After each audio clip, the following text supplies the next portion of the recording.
This video will serve as a setup guide for Noldus Observer XT version 11 behavioral coding software.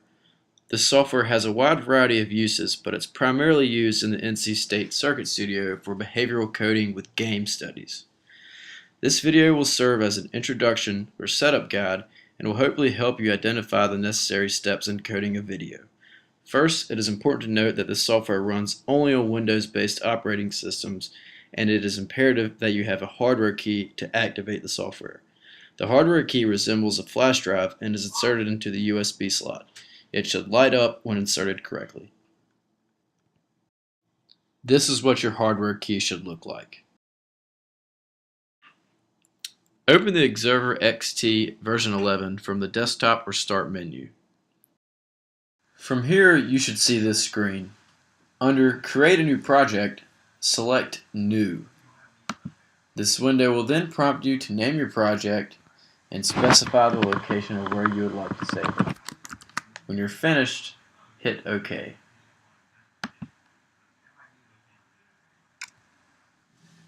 You should then see this screen with the Observer XT startup window. Under the Setup tab, select Setup Project. In the Project Setup window, be sure that you click Offline Observation for your observation source.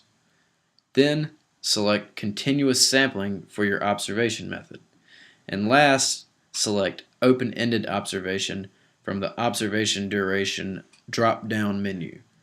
These should be the default settings anyway. On the left-hand side of the screen, you should see the Project Explorer tab.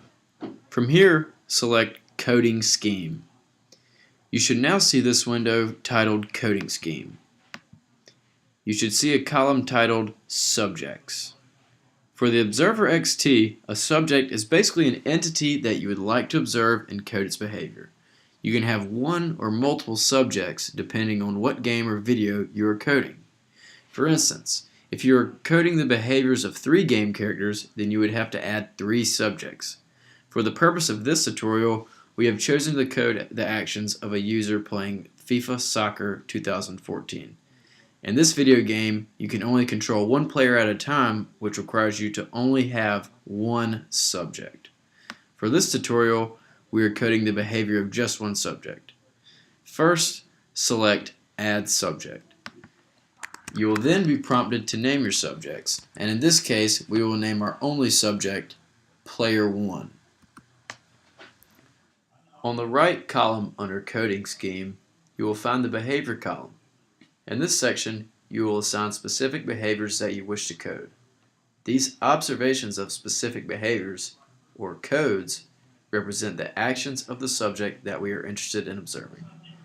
For the sake of simplicity, we are only going to outline a few behaviors that a soccer player can exhibit. Depending on what the researcher's interest may be, they can create either a very simple or very complex coding scheme. The next step is to select Add Behavior Group. You will then be prompted to specify what kind of behavior group to add. Mutually exclusive states means that they cannot occur at the same time, so only one behavior can be active at a time.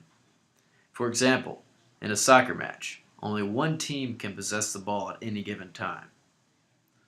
This would be a good example of a mutually exclusive state. Start-stop events, on the other hand, are individual instances of actions that can occur for various amounts of time. For the sake of this tutorial, we will only code start-stop states. Select start-stop states and a new window will open titled Add Behavior Group. Enter the group name. In our case, we will title the group name Actions.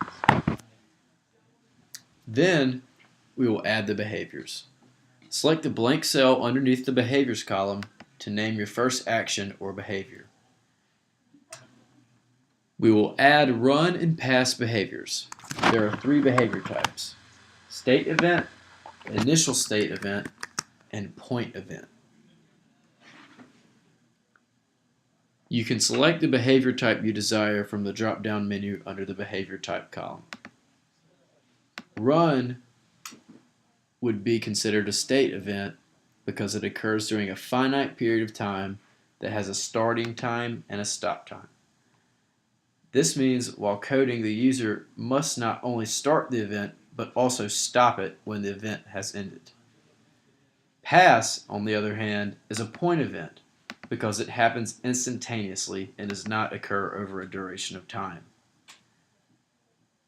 When you're done, select Create Group.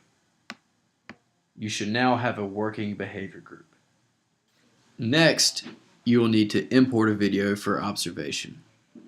Under the Observe tab in the toolbar, select Observation, then select New.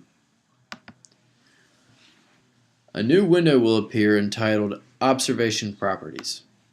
Title your observation, then select OK. You will then be prompted to browse and select a video from the computer for observation. Navigate to your video and select Open.